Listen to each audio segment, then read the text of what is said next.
आदिवासी, जसं की तुम्हाला माहिती तुमची ब्लॉगर तेजवाल आहे, गावाला सुट्टी एन्जॉय करायला गावाला आलोय आणि जंगलामध्ये शेतामध्ये फिरलो नाही असं होईल का?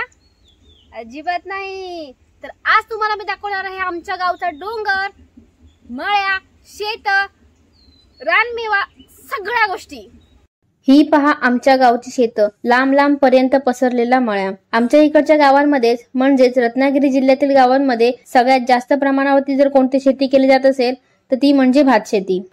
वर्षातून हे एकच पीक घेतलं जातं, त्यामुळे आता ही शेतं मोकळीच असतात। ढगाळ वातावरण झाले, पाऊस केव्हाही हजेरी लावेल त्याआधी आपण पाहून घेऊ सगळं। चला जाऊ रानमेव्याच्या शोधामध्ये। आणि आत्ताच्या टाइमला म्हणजेच मे महिन्याच्या टाइम मध्ये रानमेवा म्हणजेच करवंद, ज्याला डोंगरची काळी मैनाही असे बोलतात, ही पहा दिसलीच। अशा प्रकारे ती काटेरी जाळीवर लगडलेली असतात। चवीला आंबट गोड, किती खावे ते कमीच। बरं ही करवंद आम्ही घरी नेतो कशी हे तुम्हाला माहितीये का? चला बघूया। डोंगरातला रानमेवा घरी नेण्यासाठी काही स्पेशल भांड किंवा पिशवीची गरज लागत नाही। ही पहा अशा प्रकारचे जे झाडं असतात, सेम अशीच असं नाही, ज्या झाडांची पानं आकाराने लांब असतात त्यातली कोणतीही पानं चालतात करवंद ठेवण्यासाठी खोके बनवायला। चला बघू कसा तयार होतो करवंद ठेवण्यासाठीचा खोका। हे पहा, एक पान गोल फिरवून त्याला करवंदाच्या जाळीचाच काटा टोचला जातो आणि त्याच्या आतल्या बाजूने अशी अनेक पाने लावली जातात। सोपं आहे ना खूप? चला मी पण ट्राय करते। या पानांपेक्षा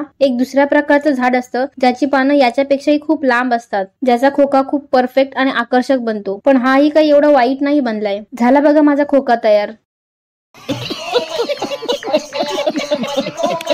चला जाऊ आता अजून पुढे। हे पहा, जाता जाता छोटी छोटी लाकडं दिसली, तीच गोळा करायला लागले सगळे। गावी अजूनही खूप लोक जेवणासाठी चुलीचाच वापर करतात, त्यामुळे जंगलात आल्यावर लाकडं दिसली तर ती नेण्याचा चान्स कोण सोडत नाही। हे पहा, चूल बोलले आणि समोरच दिसली चूल। आता तुम्हाला विचार पडला असेल, जंगलामध्ये फिरतोय आणि चूल कुठून आली? तर ही चूल जंगलामधलीच आहे। जे लोक पार्टी करण्यासाठी जंगलामध्ये येतात ते अशा प्रकारची चूल जंगलामध्ये मांडतात। हे पहा, बिर्याणीचा बेत केलेला दिसतोय। हे पहा, हे इकडे जे सगळं जळालेलं दिसतंय ना, त्याला गावी ओणवा घालणे असे बोलतात। बरं हा कशासाठी? तर आता पावसाळा सुरू होईल ना, त्यासाठीचीच ही तयारी आहे। डोंगर भागातली सगळी जमीन अशा प्रकारे जाळून साफ केली जाते। चला अजून थोडं पुढे जाऊ। हे पहा, समोर बघितलं तर सगळीकडे खडीच खडी दिसते। ती का टाकले बघूया आपण, पण त्याआधी थोडी मस्ती करून घेऊ। खडीचा हा असा ढीग बघून कुणाच्याही मनात एकच गोष्ट येईल आणि ती म्हणजे ही। गावी डोंगरावरती किंवा मातीच्या ढिगावरती किंवा या खडीवरती पळत जाण्याची रेस लावणं म्हणजे एक वेगळीच मजा असते। पहिल्या नंबरला पोहोचण्याची एक्साइटमेंट वेगळीच असते। हे पहा, केवढ्या मोठ्या मोठ्या मशीन उभ्या केल्या आहेत। जसं की मी तुम्हाला मागच्या व्हिडिओमध्ये सांगितलंच होतं, आमच्या गावातून जाणाऱ्या मुंबई गोवा महामार्गाचं काम चालू आहे आणि त्याच रोडसाठी लागणाऱ्या खडी आणि डांबरच्या इथे मशीन उभ्या केल्या आहेत। चला आता अजून थोडं पुढे जाऊ। हे पहा, इथे काय दिसतंय? अंड?